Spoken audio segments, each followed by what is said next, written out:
Hi, welcome back to Journey into Stories. Today I'm going to do my weekly check-in for February 16th, 2025. This is actually a check-in for the past week and a half. I didn't come on and do a video last week because the two books that I finished, I did not enjoy at all, but I did read them in their entirety, and I'll get into that later in the video. I read 4 books. 2 of them were the puppy picks, and 2 were just random books that I wanted to read. And one specific author, I've read a couple of her books, and I don't want to write her off as an author for me, but I haven't enjoyed as many books that I've read by her. So, but I'm always open-minded and I will keep reading from this author. I don't want to write her off my list as of today. The first book I read, Voices in the Snow by Darcy Coates. And this is the author I was talking about. I love how she develops a story. I usually really enjoy her characters, but somehow in a couple of the books that I've read by her, I just get somehow bored. I don't know how to explain it. This book, it should have been a DNF for me. Got a little bit into a reading slump while I was reading this book. And then the second book that I picked up right after that, it was also not doing it for me. Should have been a DNF also, but I read it. It was one of the puppy picks, and I didn't enjoy my time with that either.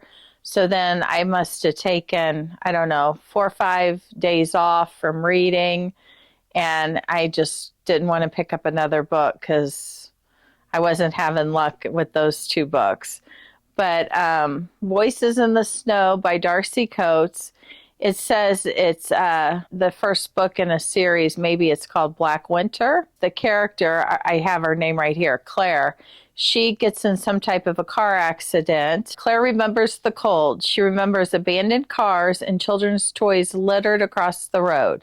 She remembers dark shapes in the snow and a terror she can't explain. And then nothing. When she wakes, aching and afraid in a stranger's Gothic home, he tells her she was in an accident.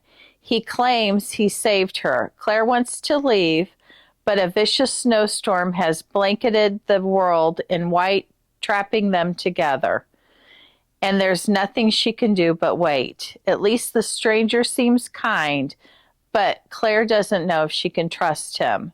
And I'll stop reading the description from there. It had all the elements that I thought I would enjoy. Secluded, snowstorm. The character wasn't quite remembering things and was having to go by what the other character was telling her. Is he believable with what he's saying? Is he not? But I struggled with this book. I could not happily enjoy getting through this book. I got through it. Should have been a DNF. I didn't enjoy my time with it at all. Will I stop reading Darcy Coates? No, not at all. But I'm going to give it a little time because several books that I've read from her over the past couple of years, I hear how good they are, and then I pick it up and read it, and I don't know if it's the hype that I hear about it or what, but usually they've been a flop for me. So I feel really bad saying that, but truth is truth. Okay, the next book I read, and this was a puppy pick from Indy, and I think the month of January he did really good by me, and Soph had the flop book. This month of February, I enjoyed Sophie's book much better than Indy's. But the one he chose, a book of the month, is called The Only Survivors by Megan Miranda. And so that was Indy's pick. Again, should have been a DNF for me. I didn't enjoy my time with it. If I had to rate it, it would be a 1 or 2, just like the previous book by Darcy Coates. This one, The Only Survivors. And I have read books by Megan Miranda, and I usually really enjoy her books. I just want to put that out there. I don't usually have a problem with this author. I'll give you a little snippet because I read these 2 books and then I zoned completely out, and it took me several days to pick up another one. A decade ago, 2 vans filled with high school seniors on a school service trip crashed into a Tennessee ravine, a tragedy that claimed the lives of multiple classmates and teachers. The 9 students who managed to escape the river that night were changed forever. A year later, after one of the survivors dies by suicide, on the anniversary of the crash, the rest of them make a pact to come together each year to commemorate that terrible night, to keep one another safe, to hold one another accountable, or both. Okay, I'm not going to read any more because I think some of this book description gives a little too much. What I will say, again, with this book, the characters, some were very likable, but you know, they all had flaws, I would say. It did give me feelings that I love from, I'll just say one of my favorite books of all time by Stephen King. I do enjoy how it was a group of friends and they maintained their friendship throughout the years, always coming back, being there for one another to get through some trauma that they lived through.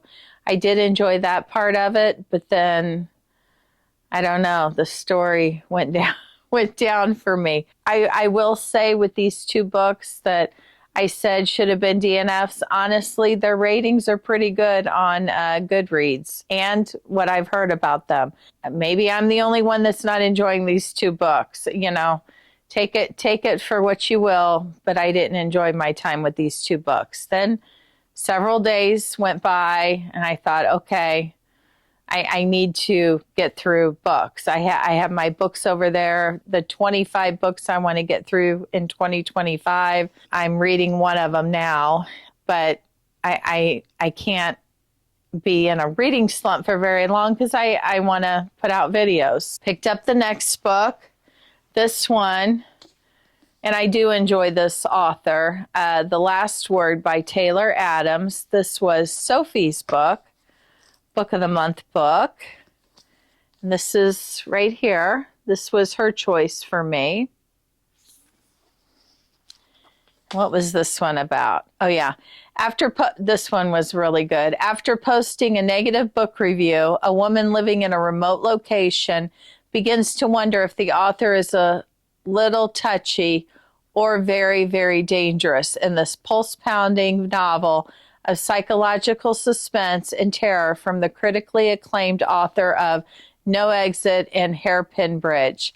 I have not read Hairpin Bridge yet, but No Exit is one of my all-time favorite books. I was really excited to pick this book up. A lot of twists and turns in this. I did guess a couple of things, but not right away. So it kept me wanting to turn the page and what's happening. So I did give this 4 stars, and Soph did me good this month. And so that's that one. Okay, the 4th book I read is The Crash by Frida McFadden. And I had a credit on Audible, so I went ahead and grabbed this and listened to it. And listened to it in one day while I was doing a bunch of things that needed to get done. This is the nightmare she's running from is nothing compared to where she's headed. Tegan is 8 months pregnant, alone, and desperately wants to put her crumbling life in the rearview mirror. So she hits the road, planning to stay with her brother until she can figure out her next move. But she doesn't realize she's heading straight into a blizzard. She never arrives at her destination. Stranded with a dead car and broken ankle, Tegan worries she's made a terrible mistake. Then a miracle. She's rescued by a couple who offers her room in their warm cabin until the snow clears. This also a car crash, isolated, like the first one I talked about by Darcy Coates. And I loved where this book went. You think it's going a certain way, and then it kind of flipped, and it's like, oh, what happened? You know, it did a little bit of a U-turn there, and I just really enjoyed this book. It wasn't 5 stars. I did give it 4 stars. It's what I needed after the 2 flop books for me. Was The Last Word and The Crash. Really helped with getting me out of my slump. Am I reading as fast as I want to be? No, but I am reading one of the 2025 books, and I don't know. I tried to start to film a video today. We had the chance to go to a library book sale. It's a Sunday here when I'm filming this.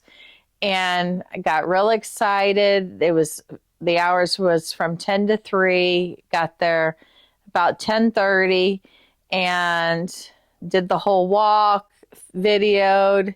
So looking through all the books, and I couldn't find anything. I don't know what's going on. So we were leaving, and one of the ladies in charge of running the book sale, she stopped and said, you know, are you guys okay? To my husband and I. And I said, oh, yeah, you know, and I didn't know she was running it. And then I noticed her name tag, but I said, oh, it's a wonderful sale. She just kind of looked at me and she goes, you sure? You don't have anything? And I don't know, nothing. I couldn't pick anything. So got back to the truck, and we didn't find anything, but we're going to go to Half Price Books. And then I just got a sickening headache. I'm like, yeah, I just want to go home. So but she was so nice, and I felt bad because I usually will find something that I can donate into a free little library in the future, because I like to give money to the libraries so they can do their activities with things. I wasn't feeling anything, and I didn't even go to Half Price Books, and so we'll see. But going to try and do better, guys, by the filming. And Miss Doing Journey Reads, we have an opportunity to possibly go somewhere. We don't know exactly the date in the future, but if it works out, then I'll be excited to share some videos with you guys with that too. So with that, I hope you're being kind to yourself. Really, take care of yourself, and be kind, take care of one another. And I hope you're having a better reading time than I am, or better shopping with the books. I think I will go ahead. It's February 16th. It's Indy's birthday. Our Golden is 9 today, and Sophie turned 9 last month. But I think I will go ahead and film them picking out my next reads, book of the month for March. They're really helping me get through my book of the months. It's so overwhelming, you know, if you buy more than one book a month with book of the month, but they're really helping me get through my backlist. So I think I'll go ahead and film them also today and see what they choose. Hopefully they'll both do good for me. But like I said, take care of yourself and take care of one another, and have a great day, guys. See you in the next one. Bye-bye.